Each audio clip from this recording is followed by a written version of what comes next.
अपने हाथों को उठाओ, बोलो मसीह में की गई मेहनत कभी व्यर्थ नहीं जाती। प्रभु यीशु मसीह के सामर्थी नाम में हम मांगते हैं, आमीन। आपको जब भी परमेश्वर में कुछ करना है, विदाउट एक्सपेक्टेशन करना है। आप प्रार्थना करते हैं इस हिसाब से करनी है कि परमेश्वर उत्तर ना भी दे तो भी वो मेरा परमेश्वर है। जब हम फास्टिंग करते हैं इस हिसाब से करनी है कि अगर मुझे उत्तर ना भी आए तो भी वो मेरा परमेश्वर है। मैं आपको हार्ट बता रहा हूं परमेश्वर का, मैं आपको वो तरीका बता रहा हूं जो कभी फेल नहीं हुआ बाइबल में। हमें परमेश्वर को यूज नहीं करना, हमें परमेश्वर को इस्तेमाल नहीं करना, हमें परमेश्वर को एक इंस्ट्रूमेंट नहीं समझना चंगियाई का, बरकत का, जिसे हम आए और इस्तेमाल करें और इस्तेमाल करने के बाद चले जाएं। जब लोगों को स्टपनी आदत करने की बहुत आदत होती है कि पंचर हो गया स्टपनी निकाल लो, गाड़ी का ध्यान नहीं रखा तो किसी दिन स्टपनी भी पंचर निकलती और आप सड़क पर खड़े हो जाते। यीशु मसीह को इस्तेमाल नहीं करना, बाइबल में लिखा मसीह में की गई मेहनत कभी भी व्यर्थ नहीं जाती। जब हम यहां पे चैरिटी का काम कर रहे थे, कोविड का काम कर रहे थे, कोविड के उस टाइम में जहां पर आप भी जानते हैं अप्रैल मार्च में जब 2020 में जब पहला लॉकडाउन लगा और सब एनजीओ, सब लोग, सब यहां तक कि बहुत से मैन ऑफ गॉड भी छुप गए थे और नजर नहीं आए थे, तब हम सड़कों के ऊपर थे पंजाब पुलिस के साथ। आपको मालूम है, एवरी डे, रोज रोज रोज रोज पूरा ध्यान, सब कुछ बंद करके, कंस्ट्रक्शन बंद करके, मिनिस्ट्री के काम बंद करके, पूरी चैरिटी में लोगों को राशन देने में जो अब तक काम चल रहा है वो बंद नहीं हुआ। मेरी फैमिली मुझसे बोलती थी कि आपने इतनी चैरिटी की है, अगर इतनी चैरिटी की है कि हमें इंडिया में पता नहीं कितने इनाम मिल चुके होते अभी तक, कितने अवार्ड मिल चुके होते अभी तक। मैंने कहा हम अवार्ड के लिए नहीं कर रहे, God's time is the best time. और जब अमेरिका की गवर्नमेंट ने मुझे बताया कि हम आपको उस चैरिटी के लिए, उस काम के लिए जो परमेश्वर का आप कर रहे हो, हम आपको ऑनर करना चाहते हैं, स्टेट की ओर से, सेंट्रल गवर्नमेंट की ओर से, शहरों की ओर से, तो जिस दिन मुझे वो अवार्ड मिल रहे थे तब इंडिया में 16 अगस्त था, मेरा जन्मदिन स्पिरिचुअल, और वहां पे 15 अगस्त था। हालेलुया। तो मैंने वो प्रोग्राम इसलिए नहीं रखा गया था कि मैं इंडिया में 16 अगस्त हो और वहां 15 हो और मैं वहां इनाम लूं। हमने पहले डेट फिक्स, ऐसा कुछ नहीं, प्रोग्राम नहीं था, बस जो डेट अवेलेबल थी वो दे दिए। लेकिन जब परमेश्वर वहां पे मुझे ऑनर कर रहा था, जब मैंने ध्यान से डेट देखी, वो वही डेट थी जिस दिन मैं परमेश्वर में आया था। और परमेश्वर मुझे बता रहा था कि मसीह में की गई मेहनत कभी व्यर्थ नहीं जाती। लेकिन हमने इनाम के लिए कभी कुछ नहीं किया, ना ही कभी करेंगे। हालेलुया। जब वहां पे सब मेयर, सब जज और बहुत से लोग वहां पे थे, जो इंडियन लोग थे, वो ऐसे लोग भी थे जिनके घरों में सुप्रीम कोर्ट के जो चीफ जस्टिस हैं वो उनके फ्रेंड सर्कल में सभी जाते हैं बुक लॉन्च करने, ऐसे लोग भी वहां पे थे। और उनको परमेश्वर का एक को वचन मिला, एक ने वचन सुना, एक ने टेस्टिमनी सुनी, एक जन ने परमेश्वर के काम को सुना। हालेलुया। मसीह में की गई मेहनत कभी व्यर्थ नहीं जाती। आज से 10 साल पहले 2012 में अमेरिका से लोग मुझे इनवाइट करने के लिए आए कि आपको वहां पे जाके प्रीच करना है। जब एक पंजाबी को, चाहे वो पास्टर हो चाहे वो बिलीवर हो, जब अमेरिका का ऑफर मिलता है तो वो सिर्फ थैंक्स करता है परमेश्वर का, हाँ, कि परमेश्वर ने मेरे रास्तों को खोल दिया। लेकिन जब मैं प्रार्थना में गया तो परमेश्वर ने कहा तुझे अभी अमेरिका नहीं जाना है। जब मैं वापस आके मैंने उनको कहा कि परमेश्वर का आत्मा मुझसे कह रहा है कि मुझे अमेरिका नहीं जाना अभी, तो मैं अभी आपका इनविटेशन एक्सेप्ट नहीं कर सकता। वो बड़े हैरान हुए। उन्हें लगता था कि सब पास्टर ऐसे बोलते हैं हाँ जी प्रेयर करांगे, लेकिन बाद में उन्होंने हाँ बोलना ही है, वो सिर्फ उनकी बात है कि हम प्रार्थना करेंगे। लेकिन जब मैं प्रार्थना करके वापस गया तो परमेश्वर की आत्मा ने कहा कि अभी तुझे अमेरिका नहीं जाना। 2012 में, 10 साल पहले, कि जब मैं तुझे कहूंगा मैं तब तुझे लेके जाऊंगा, अब तूने अमेरिका नहीं जाना। और मैंने मना किया कि मैं नहीं, मैं आपके पास नहीं आ सकता अभी, क्योंकि परमेश्वर का आत्मा मुझे अलाउ नहीं कर रहा कि मैं इस जगह को छोड़ के आपके पास आऊं। 10 साल बाद जब मैं गया तो अब सिचुएशन आपके सामने है। और इस बार मैं अपनी टीम को बोल रहा था कि परमेश्वर ने कुछ करना है, जल्दी जल्दी जल्दी से करो जो करना है, मुझे आना है। जल्दी हॉल बुक करो, जो करना है, जहां क्रूसेड होने जल्दी जल्दी बुक करो, मुझे आना है, मुझे आना है। आप इमेजिन करो जब मैं वहां पे गया हूं, जो आपने देखा है ये 10% है। इतने बड़े रास्ते खोले हैं, कान से धुआं निकल जाएगा शैतान के। Hallelujah. God's time is the best time. आपको मेहनत करते रहना है, आपको प्रेयर करते रहना है। आपके सामने रिजल्ट आपको लगता है आ रहा है कि नहीं आ रहा, और शैतान इस बात का फायदा उठाता है जब आप अपनी सेंस का और अपने दिमाग का और अपनी सोच का प्रयोग करते हैं कि मैंने 10 साल प्रेयर की, मैंने 5 साल प्रेयर की है, क्या जवाब आया, मेरी बॉडी में फर्क है कि नहीं, मेरे फाइनेंस में फर्क पड़ा है कि नहीं पड़ा, जो मैं प्रार्थना कर रहा हूं क्या परमेश्वर सुन रहा है कि नहीं सुन रहा। कई बार हमें रिजल्ट की परवाह नहीं करनी, हमें वचन पे खड़े रहना है कि परमेश्वर कहता है मुझ में की गई मेहनत कभी भी व्यर्थ नहीं जाती। ये 100% पक्का है आपके साथ होगा। मैंने ऐसे लोग देखे हैं टाइट देने वाले, आज नहीं 10 साल में रिजल्ट आता है, 12 में 15 में रिजल्ट आया। ऐसे लोग हैं जो प्रार्थना कर रहे 5 साल बाद रिजल्ट आया। लेकिन जब परमेश्वर आपको रिजल्ट देता है, जब परमेश्वर आपके रास्तों को खोलता है, आपको मालूम होता है कि ये रास्ते सिर्फ परमेश्वर खोल सकता है और ये काम सिर्फ परमेश्वर के हाथों का है। आमीन। अपने पड़ोसी को बोलो उसमें की गई मेहनत कभी भी व्यर्थ नहीं जाती। फिर से बोलो अपने पड़ोसी को, उसमें की गई मेहनत कभी व्यर्थ नहीं जाती। हालेलुया। आज यहां आने से पहले जब मैं रास्ते में आ रहा था, तो कल रात से मेरा प्रार्थना में बहुत मैं डीप और बहुत जैसे मेरा दिमाग सिर्फ प्रेयर में था और डीप प्रेयर में था, और मुझे कुछ भी ऐसे ध्यान नहीं था कि कल मीटिंग है या कैसा है। लेकिन आज जब मैं मीटिंग के रास्ते में आ रहा था तो परमेश्वर की आत्मा ने कहा कि जाकर चर्च में बोलना, तुम्हारे लिए कुछ भी इम्पॉसिबल नहीं होगा। और मसा यहां पे मौजूद है इम्पॉसिबल को पॉसिबल करने का, जो कभी नहीं हुआ, जो आपके परिवार ने कभी नहीं देखा, जो आपने कभी इमेजिन नहीं किया, आप उसे रिसीव करेंगे यीशु मसीह के नाम में। Hallelujah, hallelujah. मसीह में की गई मेहनत कभी भी व्यर्थ नहीं जाती। जो हमने मेहनत की, हम करते गए, परमेश्वर की आवाज को सुना, क्योंकि हर एक अच्छा रास्ता परमेश्वर की ओर से नहीं है, हर एक ओपन दरवाजा परमेश्वर की ओर से नहीं। इसीलिए बहुत से लोग समझ नहीं पाते कि मुझे क्या कब करना है, लेकिन जिनके रिश्ते परमेश्वर के साथ और जो अपने अगुओं के साथ वफादार होते हैं, परमेश्वर उनके रास्तों को खोलता है। मैंने ये नोटिस किया अपनी लाइफ में। हालेलुया। जो काम परमेश्वर ने अब लेने थे, अगर मैं 12 में जाता तो शायद ये काम नहीं होता, मुझे मालूम है। उसमें की गई मेहनत कभी भी व्यर्थ नहीं जाती। आप मेहनत करते रहते हैं, आप प्रार्थना में बने रहते हैं, आप पवित्रताई में बने रहते हैं, आप परमेश्वर के वचनों से हटते नहीं, आप अपने सेंस का इस्तेमाल नहीं करते, आप परमेश्वर में खड़े रहते हैं। इमेजिन करो सेंस का इस्तेमाल करता करता नामान कोड़ी, जब उसको बोला कि जाओ और 7 डुबकियां मार यर्दन में, अगर वो कहता मेरी नदियां ज्यादा उत्तम हैं, ज्यादा साफ हैं, मुझे यर्दन गंदी नदी में डुबकी मारने की जरूरत नहीं।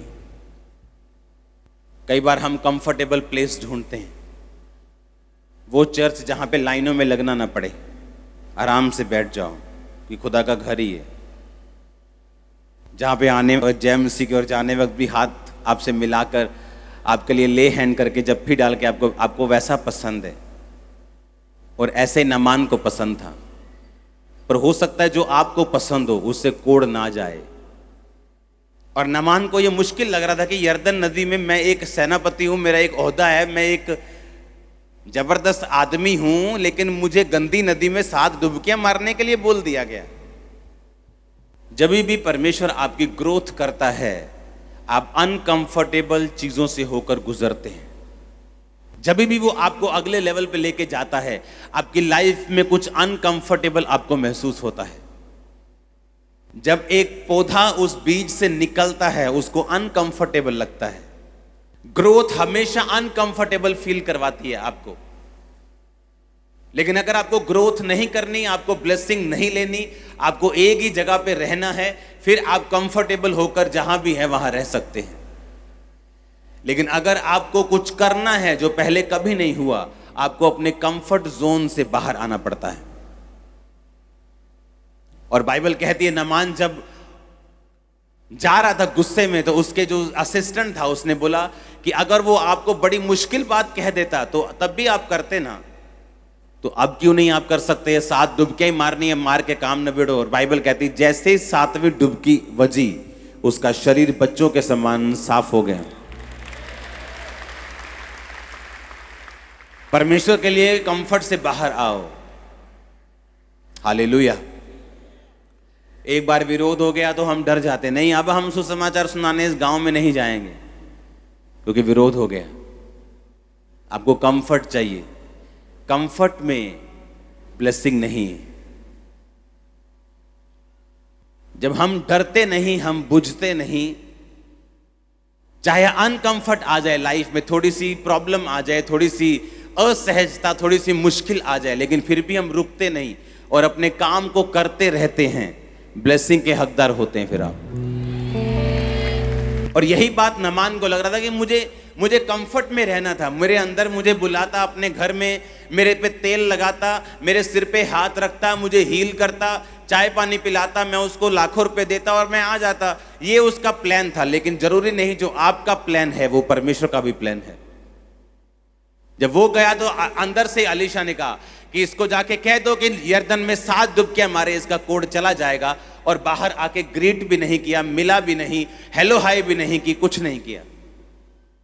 आप जब यहां पे आज बैठे हैं, मैं आपसे हेलो हाय करें चाहे करूं चाहे नहीं, पवित्र आत्मा आपको टच कर रहा राइट नाउ। आप जब वापस जाएंगे अपने डिलीवरेंस के साथ जाएंगे। आज से लेकर 7 संडे हम डिलीवरेंस संडे करेंगे, परमेश्वर ने कहा। पूरे 7 संडे, सुनो मेरी बात, ये संडे मिला के आज संडे से पूरे 7 संडे हम छुटकारे के लिए प्रार्थना करेंगे। अगले 7 संडे तक आपको लगातार मीटिंग अटेंड करनी है। और 7th संडे, आज से लेकर 7 संडे, ऐसी टेस्टिमनीज पैदा होंगी आपकी लाइफ में। मैं ये प्रेयर कर रहा था कि परमेश्वर मुझे डिलीवरेंस के लिए प्रार्थना करनी है, और एक ओवरऑल डिलीवरेंस के लिए। तो परमेश्वर का आत्मा मुझे रोक रहा था, अभी नहीं, अभी नहीं, अभी नहीं, अभी नहीं। तो आज से वो शुरू होगा। हर संडे 7 संडे, सुनो मेरी बात, ये 7 संडे आपके छुटकारे के होंगे यीशु के नाम। आपको इन 7 संडेज में 40-42 दिन जब भी जैसे बनते हैं, आपको प्रेयर में रहना, फास्टिंग में रहना, चर्च अटेंड करना भूलना नहीं। बाकी सब कामों को पीछे छोड़ दो ये 7 हफ्ते। जस्ट लगातार खुदा की हजूरी में, और जो मैंने आपसे बोला वो करने के लिए आप लगातार तैयार हो जाओ, और आप फ्री होके वापस जा रहे हो। हालेलुया। मैं आपको डिलीवरेंस में लेके जा सकता हूं क्योंकि मैंने वो डिलीवरेंस पाई है परमेश्वर से। वो शरीर में भी पाई है, वो स्पिरिट में भी पाई है, फाइनेंस में भी पाई है, वो लोगों से पाई है, गलत लोगों से पाई है। मैंने हर तरह के डिलीवरेंस को टेस्ट किया है। ये 7 हफ्ते में आप मल्टीपल डिलीवरेंस को टेस्ट करेंगे अपनी लाइफ में। गलत लोगों से आप छुटकारा पाएंगे, आप गलत सिस्टम से छुटकारा पाएंगे, बीमारियों से पाएंगे, दुष्ट आत्मा से पाएंगे, गरीबी के श्राप से पाएंगे, परिवार के श्राप से पाएंगे। आमीन, आमीन। आप इस छुटकारे को लेंगे यीशु मसीह के नाम में। हालेलुया। पहला कुरिन्थिया 15 उसकी 58 आयत को आप घर जाके पढ़ेंगे दोबारा से, जो मैंने आपको बोला है। मसीह में की गई मेहनत कभी भी व्यर्थ नहीं जाती। आमीन। अपने पड़ोसी को बोलो, मसीह में की गई मेहनत कभी भी व्यर्थ नहीं जाती। आमीन।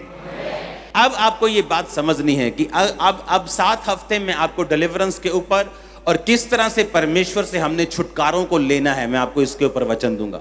आप तैयार हैं क्या? मैंने कहा आप तैयार हैं कि नहीं?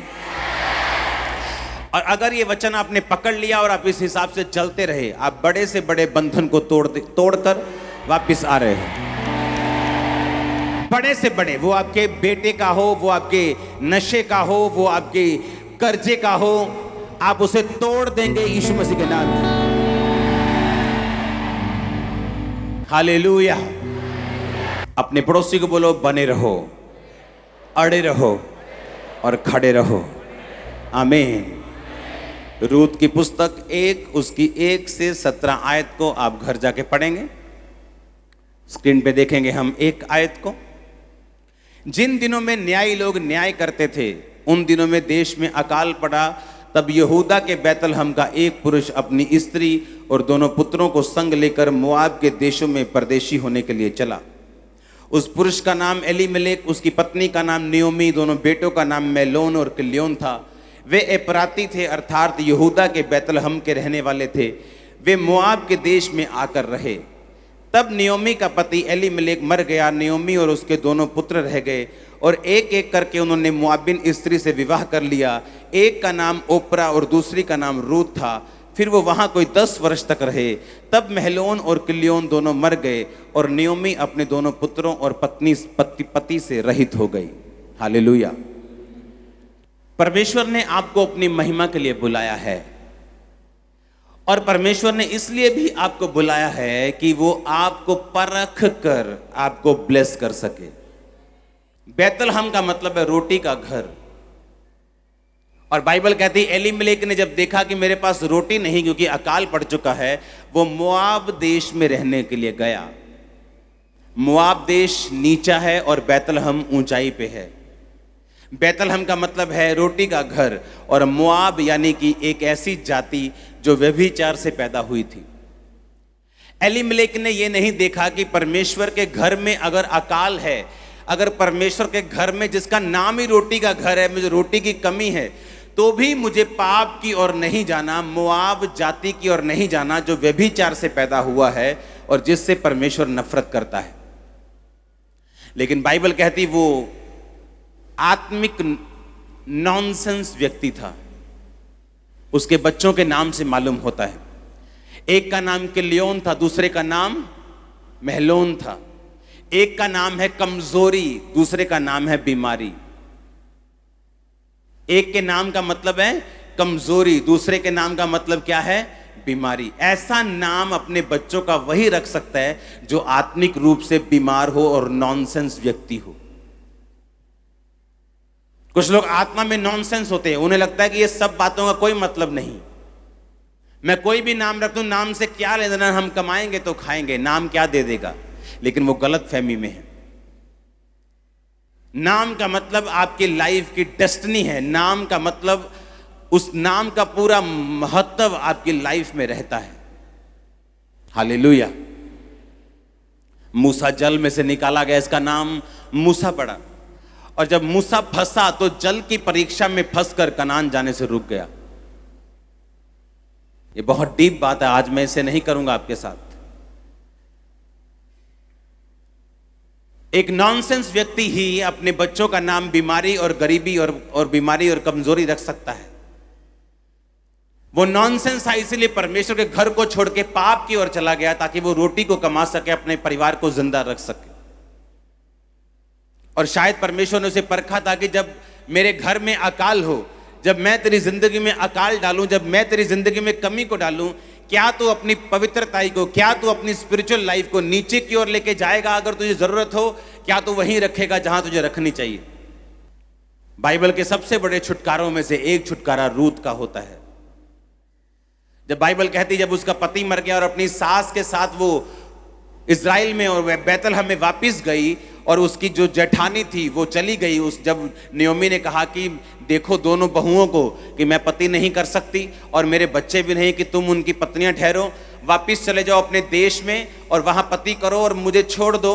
और बाइबल कहती बड़ी जेठानी जो थी वो छोड़ के चली गई, क्योंकि उसे मालूम था कि बूढ़ी सास के साथ सारी उम्र रहने से अच्छा ये है कि मैं अपने देश में वापस चली जाऊं जहां से आई थी। लेकिन रूत ने कहा तेरे लोग मेरे लोग होंगे, तेरा परमेश्वर मेरा परमेश्वर होगा।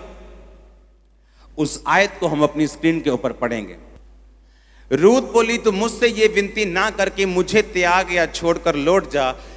जिधर तू जाए मैं भी जाऊंगी, जहां तू टिके वहां मैं भी टिकूंगी। तेरे लोग मेरे लोग होंगे, तेरा परमेश्वर मेरा परमेश्वर होगा। तारीफ करो जोर से इस लाइन के लिए। आगे लिखा, जहां तू मरेगी वहां मैं भी मरूंगी, जहां तुझे मिट्टी दी जाएगी वहां मुझे मिट्टी दी जाएगी। यदि मृत्यु छोड़ मैं किसी कारण तुझसे अलग हो जाऊं तो यहोवा मुझसे वैसा ही वर्ण अधिक करे। उसने कहा, तेरे लोग मेरे लोग होंगे, तेरी मुसीबतें मेरी मुसीबतें, तेरा सुख मेरा सुख होगा, तेरा परमेश्वर मेरा परमेश्वर होगा। मैं अगर मोआब में चली गई तो वहां पर मुझे सारे सुख तो मिल जाएंगे, लेकिन यहोवा परमेश्वर की आराधना वहां नहीं होती तो वहां पे परमेश्वर मुझे नहीं मिलेगा। उसने कहा, सिर्फ मौत ही होगी जो तुझे मुझसे अलग कर सकती है। और बाइबल कहती है, रूत ये कहकर अपनी सास के साथ रह गई और एक खेत में सीला बिनने का काम, यानी जब फसल उठाते थे लोग तो जो कुछ रह जाता था उसे उठाने का काम करने लगी। और बाइबल कहती है कि उसे उठाते उठाते वहां बोअज मिला, जो उसका रिश्तेदार निकला, और परमेश्वर ने बोअज के दिल में डाला कि वो रूत से शादी करे। और बाइबल कहती है फिर रूत ने ओबेद को जन्म दिया, जो दाऊद का क्या था, परदादा, हाँ, यिशै। उसके बाद उससे वो जन्मा, और बाइबल कहती है उसी दाऊद से यीशु मसीह और उसी दाऊद से आप और मैं पैदा हुए। सबसे बड़े छुटकारों में से एक छुटकारा जो है वो रूत का है बाइबल में। और उसने क्या कहा कि मौत को छोड़कर मुझे अब तुझसे अलग कोई नहीं कर सकता। तो मैं आपसे ये क्वेश्चन करना चाहता हूं, क्या आपकी भी यही स्टेटमेंट है परमेश्वर के लिए? क्योंकि छुटकारा हर एक व्यक्ति चाहता है, मेरा छुटकारा हो, मेरी फैमिली का छुटकारा हो, मेरे फाइनेंस का छुटकारा हो, मेरे शरीर में छुटकारा हो, मुझे बीमारियों से छुटकारा मिले, मुझे शैतान से छुटकारा मिले। लेकिन हर एक छुटकारे के लिए एक प्राइस पे किया गया है। आज देश आजाद हुए, हम 15 अगस्त में वहां आजादी मना रहे थे, आप यहां मना रहे थे। आसानी से मिल गई थी आजादी क्या? हाँ, कितने लोगों ने अपनी जान दी है, हाँ या ना? एक शारीरिक छुटकारे के लिए बाइबल कहती है हर एक छुटकारे के लिए कीमत अदा की गई है। यीशु मसीह ने भी कीमत अदा की है आपके छुटकारे के लिए। आपको उस छुटकारे को ग्रहण करने के लिए विश्वास करना होगा और विश्वास की कीमत परमेश्वर को देनी होगी। आमीन। और उसने कहा कि मौत के अलावा और कोई चीज मुझे तुझसे अलग नहीं कर सकती। मौत ही आएगी तो मैं तुझसे अलग होंगी, लेकिन कोई दुख, कोई बीमारी, कोई पति का लालच, किसी भी तरह का कोई अटैक मुझे तुझसे अलग नहीं कर पाएगा। तो मैं आपसे ये क्वेश्चन करना चाहता हूं कि क्या आपकी भी यही स्टेटमेंट है परमेश्वर के लिए कि नहीं? क्योंकि छुटकारे के लिए जो परमेश्वर अब अगले 7 हफ्ते में आपके लिए छुटकारे के लिए प्रेयर करूंगा, इसके लिए जरूरी है कि आपका माइंड सेट बिल्कुल परमेश्वर के वचन के मुताबिक हो और आपका जो दिमाग है, आपका जो स्पिरिट है, वो बिल्कुल परमेश्वर के वचन पे खड़ी हो, ताकि जब मैं आप पर प्रेयर करूं, परमेश्वर आपकी प्रेयर को भी सुन के आपको इज्जत दे, आपको ताकत दे, आपको बरकत दे। आमीन। आप मेरी बात समझ रहे कि नहीं? उसने कहा मौत को छोड़कर और कोई चीज मुझे तुझसे अलग नहीं कर पाएगी। सिर्फ मौत होगी जो मुझे तुझसे अलग कर सकती है। तो क्या आपकी भी परमेश्वर के लिए यही स्टेटमेंट है? या अगर वीजा ना आया तो आपको अलग कर देगा, या आप हील नहीं हुए तो वो आपको अलग कर देगा, या अगर आपके बेबी नहीं हुआ तो आप अलग हो जाएंगे क्योंकि आपकी बहन ने बोला है बहन जी बहुत सियाना बाबा 2 मिनट आ जाए थे, क्योंकि फाइनेंस नहीं है इसलिए आप क्या कुछ भी परमेश्वर के वचन के खिलाफ करेंगे। उसने कहा मौत के अलावा कोई चीज मुझे तुझसे अलग नहीं कर पाएगी। सुनो मेरी बात, छुटकारे के लिए जो परमेश्वर ने अभी आपका सोचा है करने के लिए, अगले 7 हफ्ते लगातार मैं आपको वचन दूंगा। आपको ये वचन लिखना होगा और समझना होगा कि अगर आपका दिल तैयार है कि परमेश्वर मौत के अलावा कोई चीज मुझे तुझसे अलग नहीं कर पाएगी, कोई बीमारी, कोई प्रार्थना का उत्तर ना आना, कोई गरीबी, किसी भी तरह का कोई विरोध, कोई अत्याचार, कोई सताव, तो आप छुटकारे के लिए फिर उतना ही तैयार हैं जितना रूत तैयार थी। और वो उतना ही देगा आपको, उससे भी अधिक देगा जैसा उसने रूथ को दिया था। मैं आपकी फैमिली को डिलीवर होता हुआ देख रहा हूं इस 7 हफ्तों में। आमीन, आमीन।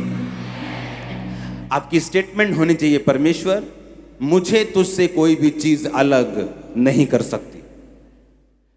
मैं सिर्फ बरकत के लिए नहीं बैठा हूं, सिर्फ चंगियाई के लिए नहीं बैठा हूं, सिर्फ आशीष लेने के लिए नहीं बैठा हूं, मैं तेरे लिए बैठा हूं। हालेलुया। और उसने क्या कहा कि मैं यहोवा परमेश्वर को छोड़कर उस देश में भी नहीं जाऊंगी जिस देश में मुझे आशीष मिलनी हो, मेरी शादी हो जाए, मेरे बच्चे हो जाएं, मैं तब भी वहां पे नहीं जाऊंगी जहां मुझे परमेश्वर यहोवा नहीं मिलेगा। यीशु मसीह ने कहा, जो कुछ तू मुझे छोड़ के पाना चाहेगा वो तू गवा देगा। परमेश्वर का आत्मा मुझे कल वचन दे रहा था, यहोजकेल की पुस्तक में, थोड़ा सा उसको पढ़ेंगे स्क्रीन के ऊपर। परमेश्वर की आत्मा मुझसे कह रहे थे कि वो भविष्यद्वक्ता जो झूठे दर्शन देखते और झूठी भविष्यवाणी करते हैं, मेरा हाथ उनके विरुद्ध होगा। वे मेरी प्रजा की मंडली के भागी ना होंगे, ना उनका नाम इज़राइल की नामवली में लिखा जाएगा। हम लोगों को इंप्रेस करना चाहते हैं। हम देखते हैं कि वो बंदा बड़ा अच्छा काम कर रहा है, अब मुझे करना नहीं आता क्योंकि मेरी प्रार्थना वैसी नहीं, तो क्यों ना मैं चीज़ों का सहारा लूं और मैं भी भविष्यवाणी कर सकूं। और परमेश्वर ने कहा उनका नाम इज़राइल की मंडली में शामिल नहीं होगा। और परमेश्वर का आत्मा मुझे समय बिता रहा था, किस समय तक वो उनको उड़ा देगा इस धरती पर से। जो कुछ आप परमेश्वर के लिए खोना चाहेंगे कि परमेश्वर मैं तेरे नाम के लिए इज्जत छोड़ता हूं, तेरे नाम के लिए पैसा छोड़ता हूं, मुझे कोई परवाह नहीं सताव की, आप उसको पाएंगे 100 गुना। और कई बार आप लेना चाहेंगे लोगों को परमेश्वर से हट के कि परमेश्वर के लोग आए, ये मुझे ये बरकत चाहिए, और आप गलत तरीकों का यूज करेंगे। परमेश्वर ने कहा जो कुछ तूने पाया है तू गवा देगा। हालेलुया। तू लोगों को पाना चाहता है तो उन्हें गवा देगा, तू बरकत को पाना चाहता है तो उन्हें गवा देगा, लेकिन मुझे छोड़कर तू जो कुछ भी पाएगा तू गवा देगा। लेकिन अगर तू मुझे पा लेगा और चीजों को छोड़ देगा, मैं तुझे 100 गुना दूंगा। रूत ने कहा मुझे परमेश्वर चाहिए, चीजें नहीं चाहिए, बरकत नहीं चाहिए, मैं परमेश्वर के प्रेजेंस में रहना चाहती हूं, मैं अपनी सास के साथ रहूंगी, यहोवा परमेश्वर की आराधना करूंगी, उसी तेरा परमेश्वर मेरा परमेश्वर, तेरे लोग मेरा लोग होंगे। मौत ही हमें अलग करेगी और कोई चीज हमें अलग नहीं कर सकती। क्या आपकी ये स्टेटमेंट है? तो फिर आप छुटकारे के लिए तैयार हैं। मैं आपको सच कह रहा हूं, मैं नहीं कह रहा 99.99% आपका छुटकारा होगा, मैं कह रहा हूं 100% उसको आपको छुएगा, 100% आपके फैमिली को वो छुएगा। एक भी केस ऐसा नहीं होगा जिसको परमेश्वर छुएगा नहीं। लेकिन हम छुटकारे के लिए तैयार होने चाहिए। हमारा ध्यान वचन पे होना चाहिए और हमें लेना आना चाहिए। पौलुस और सिलास को लेना आता था, इसलिए बाइबल कहती जब सताव हुआ तो वो आराधना करने लगे और परमेश्वर ने भूकंप और दूतों को भेजकर जेल से छुड़ा लिया। और यूहन्ना बपतिस्मा दाता आत्मिक होके भी फंस गया, क्योंकि परमेश्वर के वचन से बाहर जाकर परमेश्वर को ताने मारने लगा कि तू ही है कि मैं किसी और का इंतजार करूं। हालेलुया। हमें ये बात समझनी है कि परमेश्वर सब कुछ देने के लिए मुझे तैयार है, लेकिन उस सब चीजों को लेने के लिए मेरा दिमाग तैयार है कि नहीं, मेरी स्पिरिट तैयार है कि नहीं। क्या मैं परमेश्वर से वफादार हूं या सिर्फ आशीष लेने तक ही वफादार हूं? अगर आशीष नहीं मिली तो अपने आप से क्वेश्चन करने की जरूरत है, क्या फिर भी मैं परमेश्वर की सेवा में लगा रहूंगा? क्या फिर भी मैं चर्च में आऊंगा? क्या फिर भी फास्टिंग करूंगा? क्या फिर भी बोऊंगा? ये हमें सवाल करने की जरूरत है। अगर हाँ, तो जैसा रूत का छुटकारा हुआ, ऐसा बेहतर, उससे अच्छा आपका छुटकारा होगा। और वो आपको छुटकारा देने के लिए तैयार है, इसलिए उसने आपको वचन दिया है। क्यों परमेश्वर कहता है हम रूत की पुस्तक पढ़ें जो आज से हजारों साल पुरानी है? क्यों वो कहता है हम नया नियम पढ़ें जो आज से 2000 साल पुराना है? इनको पढ़ने से हमें ये मालूम होता है किसने छुटकारा पाया और कैसे पाया, और किसने नहीं पाया और क्यों नहीं पाया। आमीन। यूहन्ना बपतिस्मा दाता ने क्यों नहीं पाया? पौलुस सिलास ने क्यों पाया? रूत ने कैसे पाया और उसकी जेठानी ने कैसे नहीं पाया? अगर रूत की जेठानी वापिस ना जाती तो वो जो बरकत बोअज की मिलनी थी वो उसकी जेठानी की थी, उसकी नहीं। हालेलुया। क्या बोला मैंने? कि अगर रूत की जेठानी वापस ना जाती तो बरकत रूत को मिली थी वो उसकी नहीं थी, किसकी थी? उसकी जेठानी, क्योंकि वो बड़ी थी। दाऊद राजा होने के लिए नहीं चुना गया था, उसके भाई थे राजा होने के लिए चुने गए। लेकिन जब हम अपनी जगह को छोड़ देते हैं, परमेश्वर वो जगह किसी और को देता है। अपनी जगह पे अड़े और खड़े रहो, अपनी जगह पे बने रहो। जो विश्वासी होने के दिए खड़े रहो, सताव आए खड़े रहो, तो खुदावंद ऐसा टच करेगा दुनिया आपको दिखेगी। बस बने रहना है, आमीन। खड़े रहना है, प्रार्थना में खड़े रहना है, विश्वास में, फास्टिंग में, सताव में भी, आंसुओं में भी, रोने वक्त भी। लेकिन आपको याद होगा कि रूत का परमेश्वर मेरा भी परमेश्वर है। अगर उसने रूत को नहीं छोड़ा वो मुझे भी नहीं छोड़ेगा। अगर उसने उसके जीवन में रास्ता निकाला, मेरे जीवन में भी वो निकालेगा। Hallelujah, hallelujah. वो आपको बचा के रखेगा। मैंने कहा वो आपको बचा के रखेगा, वो आपको सेव करके रखेगा। आमीन। ऊंचा, ये बरकत आपकी है। आप खड़े रहने के लिए तैयार हैं परमेश्वर में? और ये छुटकारे का पहला सबक होगा। जब परमेश्वर आपको छुटकारा देता है, वो प्लानिंग्स बनाता है। रूत की शादी जिससे होनी थी, उसने कहा कि मेरे से भी पहले एक रिश्तेदार है जिसको लीगली तेरे साथ शादी करने का अधिकार है, क्योंकि तेरे पति मरने के बाद वो है जो तुझसे शादी कर सकता है। और बोअज ने उससे बात की। उसने कहा रूत जो नयोमी है उसका घर तुझे लेना होगा, क्योंकि वो तू उसका करीबी, सबसे करीबी रिश्तेदार है। कहता ठीक है, मैं लेने के लिए तैयार हूँ, पर कहता तुझे शादी भी करनी होगी, वो दो विधवाओं को संभालना भी होगा। कहता नहीं नहीं नहीं, अब मैं तैयार नहीं हूं। उसने रूत को देखा नहीं था और परमेश्वर ने रूत को छुपा के रखा उस रिश्तेदार से, क्योंकि परमेश्वर बोझ को उसकी जिंदगी में देना चाहता था। जिससे वो आपको छुपा के रखना चाहता है वो छुपा के भी रखेगा। जिसको वो आपको दिखाना चाहता है वो दिखाएगा भी। जो कुछ भी आपकी लाइफ में होना होगा वो परमेश्वर आपकी लाइफ में वैसा ही करेगा। आप जानते हैं जब परमेश्वर आपके साथ होता है, सुनो मेरी बात, इसीलिए तो चतुर, जो चालाक और बहुत चालाक और कॉपी पेस्ट करने वाले लोग होते हैं, वो सभी चीजें कॉपी पेस्ट नहीं कर पाएंगे, वो सभी चीजों की आपकी लाइफ में नहीं कर पाएंगे। सुनो, बाइबल कहती है कि जब रूत आई वहां से दूसरे देश से अपनी सास के साथ और काम करने का फैसला कि चलो जाके मैं दिहाड़ी टप्पा कर दी, हाँ मैं दिहाड़ी करके आनी है, तो तेनू भी खवानी है, आप भी खानी है। और बाइबल कहती जब वो दिहाड़ी करने के लिए गई, ऑटोमेटिकली वो बोअज के खेत में पहुंच गई। अब यहां कितने खेत हैं? हाँ, यहां से आप नकोदर चले जाओ, यहां हजारों खेत हैं, हजारों ओनर्स हैं, हजारों तरह के यहां पे मालिक होंगे जमीन के। लेकिन वो उसी जमीन में गई जो जमीन बोअज की थी। इमेजिन करो, जब आप परमेश्वर के साथ वफादार होंगे, आपने सोच लिया होगा कि परमेश्वर मौत ही है, अब तो मौत भी उससे अलग नहीं कर सकती। बाइबल कहती कि मुझे कोई भी चीज उससे अलग नहीं कर सकती।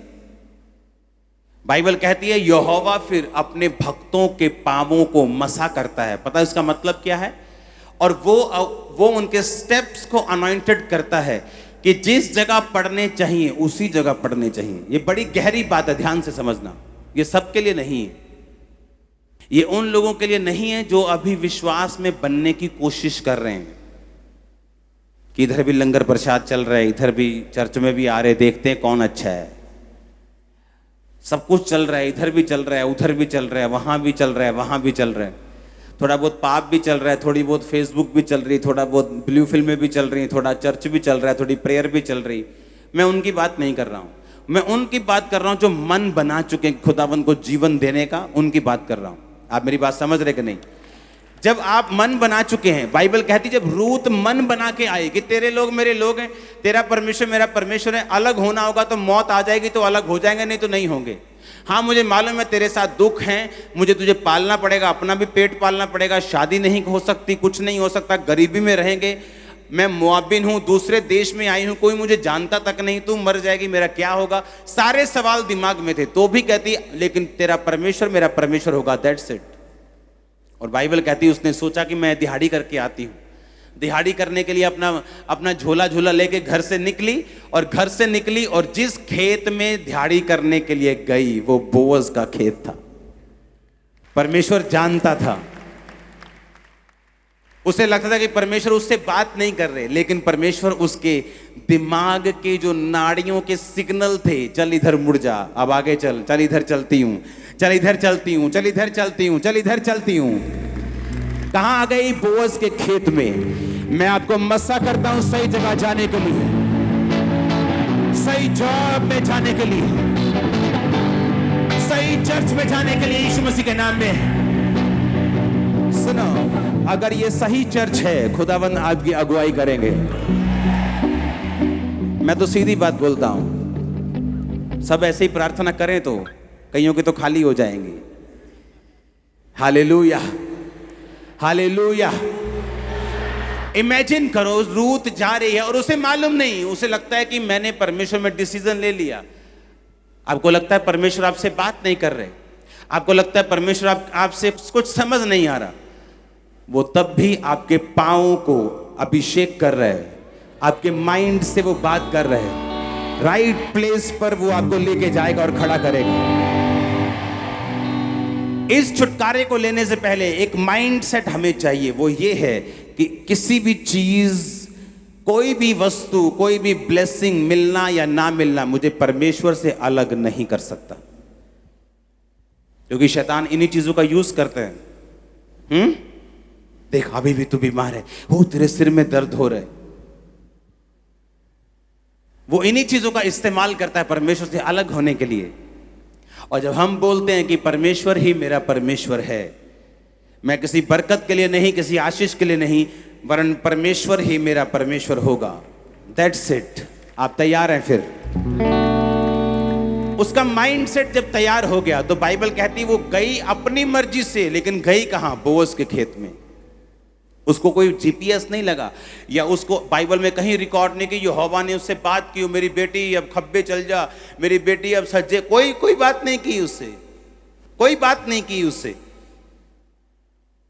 आपसे परमेश्वर चाहे बात ना भी करे, वो आपके माइंड को ऐसा बना देगा कि आप उसकी बात को इनडायरेक्ट सुनेंगे। हालेलुया। वो जस्ट उसके खेत में गई और जैसे ही उसके खेत में गई उसको फेवर मिलना शुरू हो गया। बोअज ने कहा ये कौन है? उसने कहा ये वो औरत है जो यहोवा के लिए अपने देश को छोड़ आई है, जो यहोवा के लिए दुखों के साथ रहने के लिए भी तैयार है। उसने कहा ठीक है, तो इस पर फेवर करना, इसको पानी पीने देना, इसको रोटी खाने देना। जब तुम फसल को उतार रहे हो तो थोड़ी थोड़ी जानबूझ के बीच में छोड़ देना। जब आप परमेश्वर के साथ चलने के लिए तैयार है, वो आपको फेवर देगा। हल्का फेवर, थोड़ा फेवर, फिर बड़ा, फिर बड़ा, फिर उससे बड़ा। Hallelujah, hallelujah. आप परमेश्वर में बने रहने के लिए तैयार हैं? खड़े रहने के लिए तैयार हैं?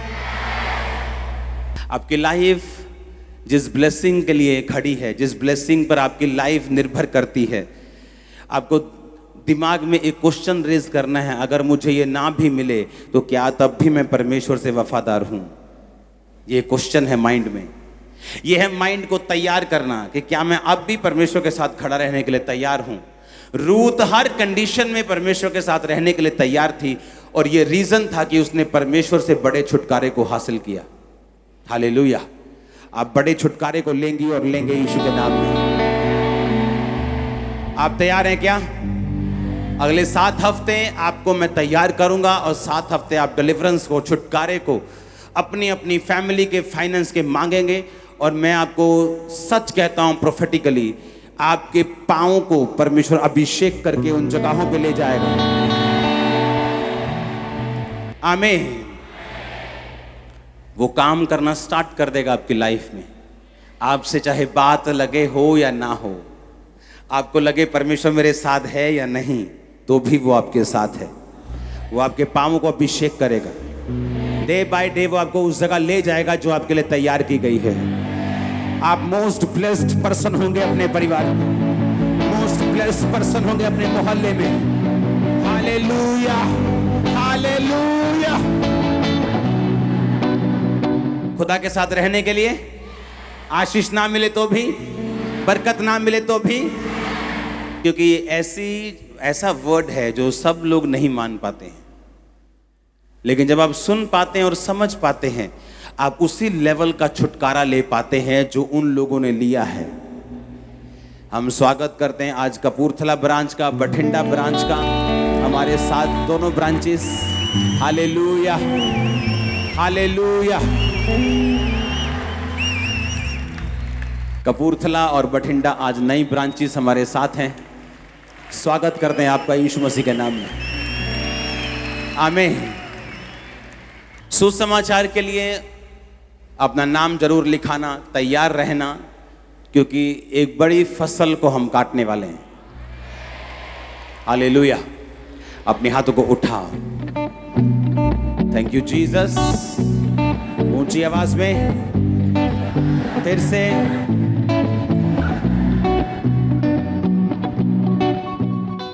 हमारे YouTube चैनल को सब्सक्राइब करें ताकि आप परमेश्वर के गहरे वेदों को जान सकें कि कैसे आप परमेश्वर में बढ़ सकते हैं, कैसे आप दुष्ट आत्माओं से, नशों से, बीमारियों से और वंशों के श्रापों से आजाद हो सकते हैं।